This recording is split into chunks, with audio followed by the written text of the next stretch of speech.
नमस्ते। 2024 का इलेक्शन अब आखिरी चरण में है। 7वें चरण का चुनाव और जो फाइनल फेज है वो 1 जून को वोट डाल दिए जाएंगे। इस बार कुल जो वोटर हैं वो 96.88 करोड़ 96.88 करोड़ वोटर टोटल 2024 में हुए थे और 543 लोकसभा की सीट के साथ साथ आंध्र प्रदेश, अरुणाचल प्रदेश, उड़ीसा और सिक्किम के विधानसभा इलेक्शन भी हो रहे हैं। इसके अलावा 25 बाई इलेक्शन 12 राज्यों की असेंबली के लिए भी हो रहे हैं। मैं ये जो वोटरों का मतलब कुल वोटर की संख्या जो है, जब 1952 में देश ने पहला आम चुनाव किया था तो उस समय 17.32 करोड़ थी। पिछला 2019 इलेक्शन में 91.2 करोड़ और अब 96.88 करोड़। अगले इलेक्शन आते आते ये 100 करोड़ का हम लोग फिगर पार ही कर लेंगे।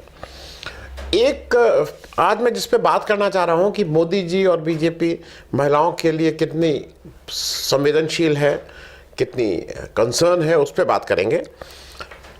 उससे पहले एक चीज समझ लीजिए, जो जेंडर रेशियो है 1000 के पीछे कितनी महिलाएं वोटर हैं, तो 2019 में 928 थी। 1000 पुरुषों के पीछे 928 थी और 2024 में ये बेहतर हुआ है ये अनुपात, अब वो 948 है। तो वो there is an improvement.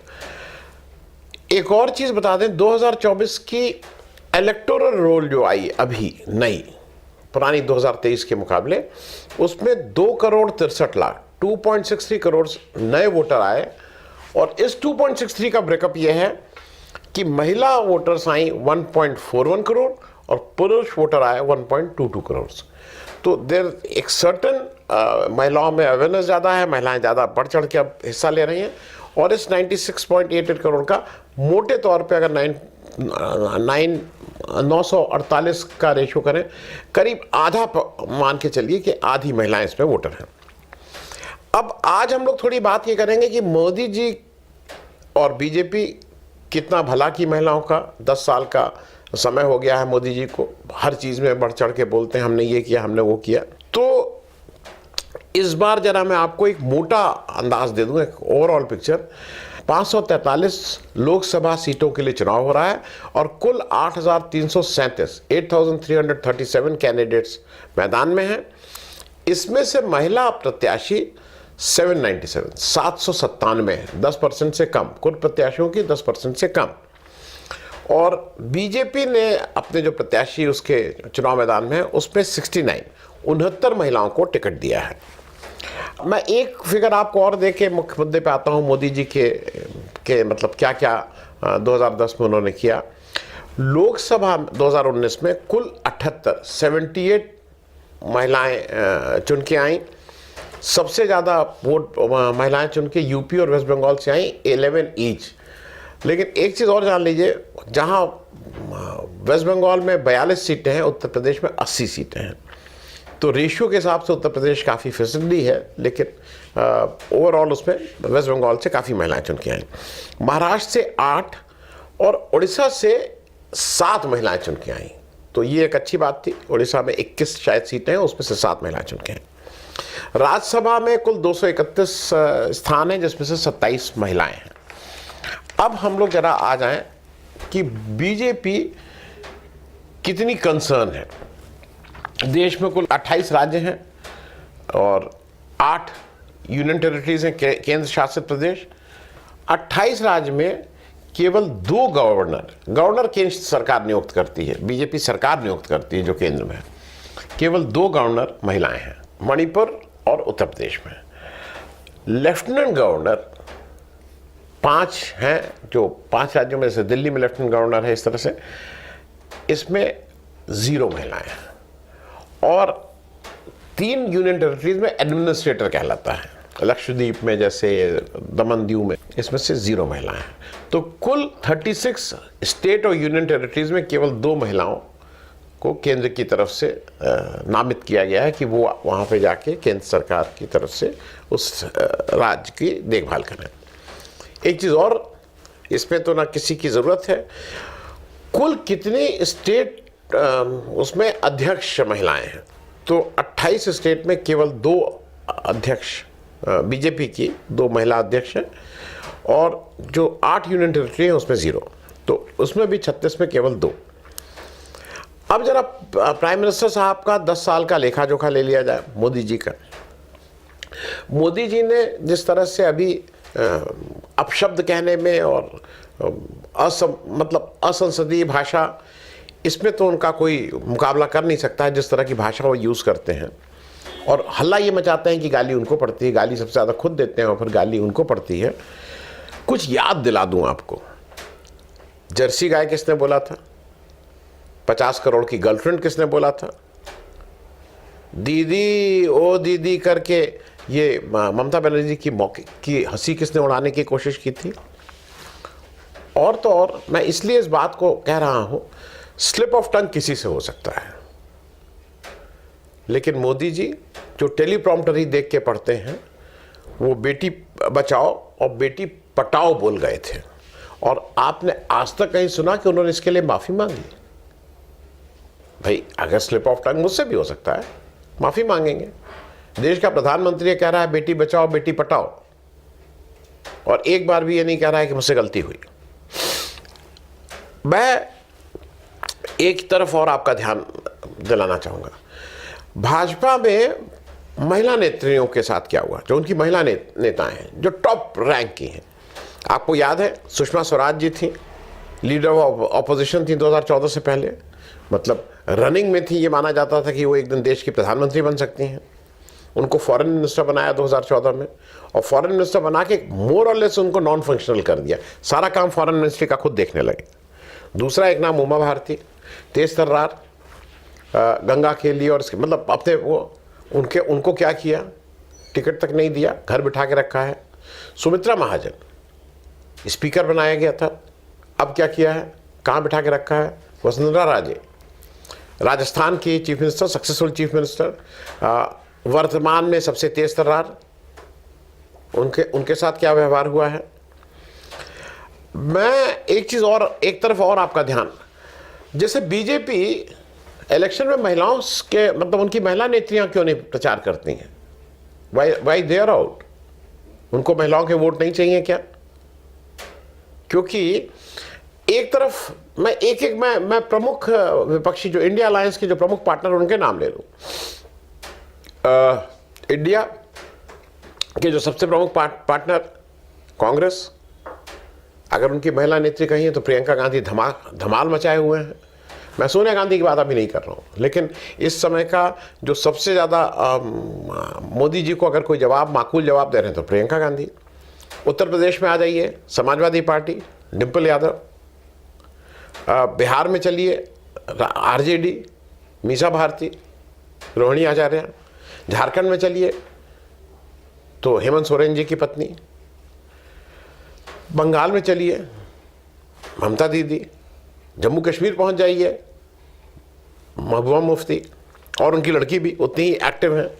Maharashtra में सुप्रिया सूले, दिल्ली में सुनीता के। मैं नाम ये कह रहा हूं कि ऑपोजिशन में आपको महिलाओं की एक अच्छी तादाद मिलती है जो जाके अपनी बात कह रही हैं और दमदारी से कह रही हैं। बीजेपी में केवल लिप सर्विस होगी, लेकिन महिलाओं को वो ताकत कभी नहीं दी जाएगी। आपने कितनी जगह निर्मला सीतारमण को सुना कि वो कितनी जगह भाषण दे रही हैं? वो तो खुद ही कहती हैं। आपने कितनी जगह स्मृति ईरानी को सुना कि वो जाके भाषण दे रहे हैं? मैं लोकसभा चुनाव के, गाली देने के काम अलग है, गाली देने का काम लोकसभा चुनाव से पहले था, वो स्मृति ईरानी बहुत बखूबी निभाती थी। उनको काम दिया गया था कि गांधी परिवार को टारगेट करो, गाली दो। अच्छा, वो काम भी उनसे गांधी परिवार ने या कांग्रेस पार्टी ने उनको बेरोजगार कर दिया। बेरोजगार इसलिए कर दिया कि अमेठी में राहुल गांधी लड़े नहीं, तो जब लड़े नहीं तो उनका रोजगार ही खत्म, क्योंकि काम उनको सिर्फ गांधी परिवार को गाली देना था। मैं अब एक दो चीजें और करूंगा। मोदी जी बनारस की बात कर लें, गंगा पुत्र और क्या क्या बोलते रहते हैं, ये बताइए। मैं पहले तो ये बात करूं गंगा पुत्र, फिर उन्होंने कहा मैं बायोलॉजिकल, शायद वो नहीं, ये अपनी माँ का अपमान नहीं है। मैं अगर कल के तो कहूँ कि मैं बायोलॉजिकल पुत्र नहीं हूं तो मेरी माँ का अपमान नहीं है। मतलब क्या क्या बोलते रहते हैं। बीएचयू के जो बलात्कारी थे, याद है, मैंने कल भी शो किया था, उनके नाम है, वो तीनों भाजपाई आईटी सेल के लोग। क्या जांच हुआ, क्या पकड़े गए? मोदी जी ने कोई वक्तव्य दिया? आके बीएचयू में उन लड़कियों से मिले, उनको सांत्वना दी, अपने संसदीय क्षेत्र में आके कहा कि गलत हुआ है, मैं इसको दोबारा रिपीटेशन नहीं होगा?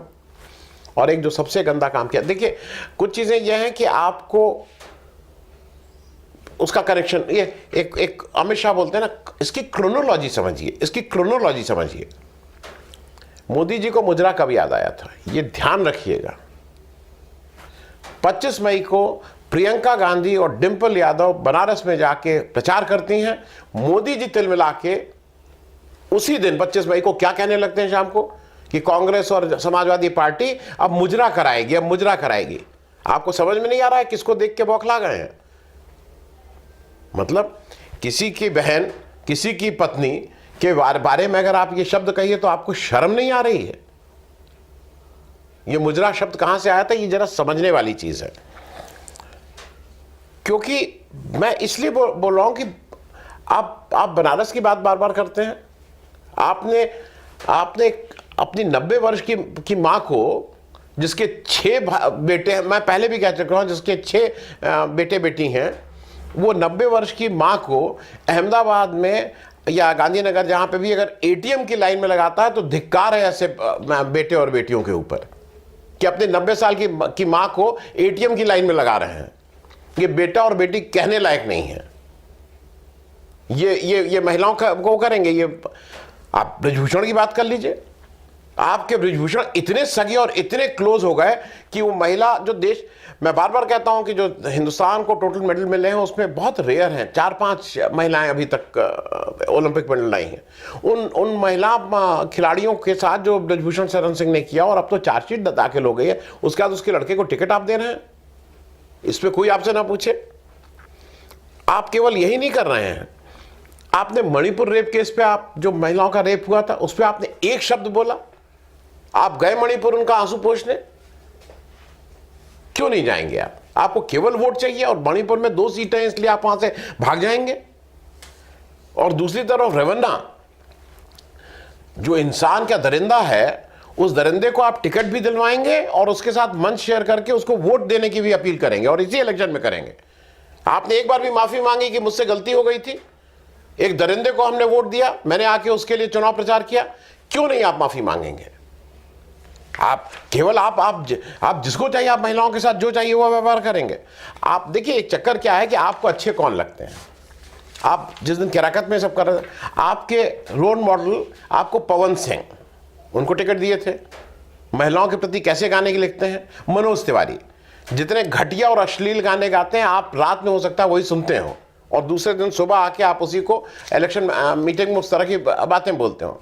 मनोज तिवारी जैसा गाने वाला आदमी, जो महिलाओं के प्रति क्या क्या उसके गानों में है, और आप ये कहने नहीं वो कलाकार है, कलाकार नहीं है वो, आज आप पार्टी के आइकॉन है वो।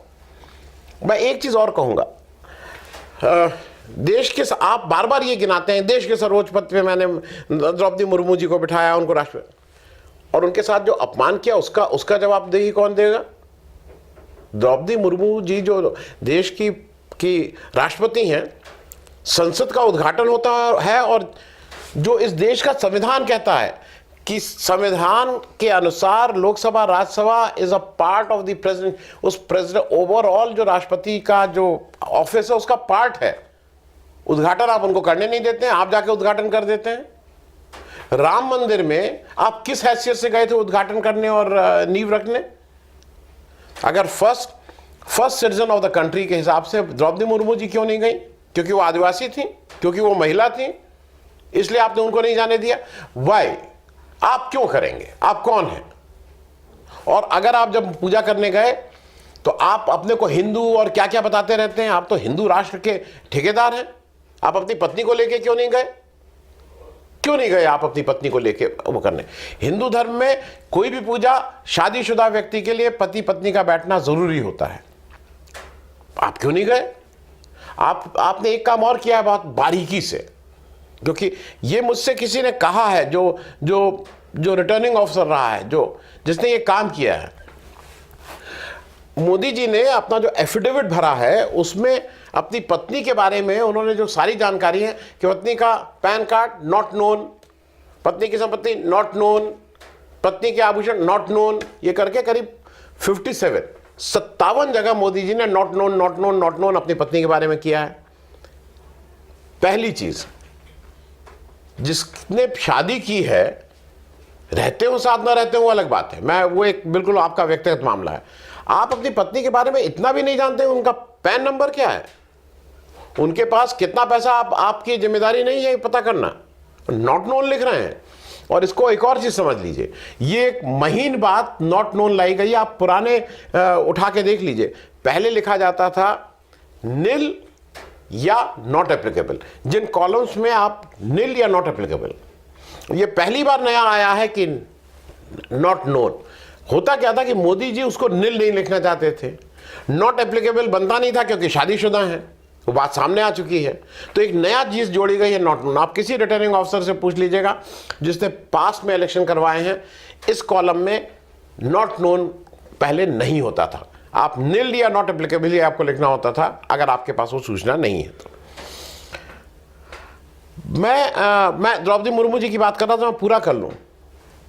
मंदिर के बाद आप भारत रत्न देने गए थे अडवाणी जी के घर, आप पूरे देश ने देखा और पूरे देश में मुझे भी शर्म आई। देश का सर्वोच्च, the first citizen of the country, राष्ट्रपति खड़ी हैं और आप बैठ के हे कर रहे हैं, ये शर्म की बात नहीं है।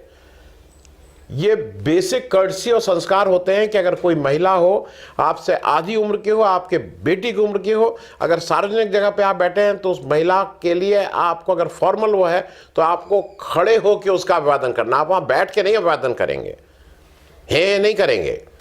ये देश के लिए शर्मनाक तस्वीर थी जो उस दिन आई। दूसरा, महिलाओं को आप कितना बेवकूफ बनाने की कोशिश करते हैं। महिला बिल लाए, आपने कहा ना महिलाओं का एम्पावरमेंट, सशक्तिकरण, वो बिल कब आरक्षण लागू होगा पता ही नहीं है, 2039 में होगा कि 2049 में होगा कि अगले शताब्दी में होगा। उस पर इतने क्लॉज रख दिए हैं कि जब अगला जनसंख्या हो जाएगा तो उसके बाद हो जाएगा, तो डिलिमिटेशन होगा तब लागू होगा। आपने क्यों नहीं अभी लागू कर दिया? किसने मना किया? किस पार्टी इसके विरोध में थी? आपने क्यों नहीं कहा 2024 में लागू होगा? एक बात और, आप बार बार एक लोगों को बेवकूफ बनाते हैं कि मुस्लिम महिलाओं का ट्रिपल तलाक करके मैंने उनके साथ बड़ा वो किया, अच्छा वो मुझे सारे तो अब वोट मुस्लिम। CNRC में आंखों पे पट्टी बांध के भी अगर कोई देखेगा ना तो CNRC में जिस तरह से सारी मुस्लिम महिलाएं थी उस प्रोटेस्ट में, चाहे दिल्ली हो चाहे लखनऊ, चाहे देश का कई हिस्सा रहा हो, आपकी इस करतूत से वो कितनी दुखी थी, आप बाकी लोगों को कहते रहिए। और अंत में एक बात कह के मैं ये इसलिए करूंगा कि ये उम्मीद करना भाजपा से और किसी ऐसे व्यक्ति से जो अपने को कहता है कि मैं पूर्व में RSS का प्रचारक रहा हूं, क्योंकि RSS के यहाँ पुरुष प्रधान है, महिला RSS की मेंबर नहीं हो सकती है। उन्होंने महिलाओं के लिए जो संस्था बनाई है उसका नाम है राष्ट्रीय सेविका समिति। उस सेविका के रूप में महिलाओं को देखते हैं, बराबरी के रूप में नहीं देखते हैं। और इस बात को मैं इसलिए रेखांकित कर रहा हूं कि ऐसी सोच के लोगों से शायद ये एक्सपेक्ट करना हम लोगों की गलती थी, लेकिन देश का संविधान उस महिला को भी उतनी ही ताकत और वोट का अधिकार देता है जितना किसी पावरफुल मंत्री या संतरी को देता है। थैंक यू सो मच, धन्यवाद।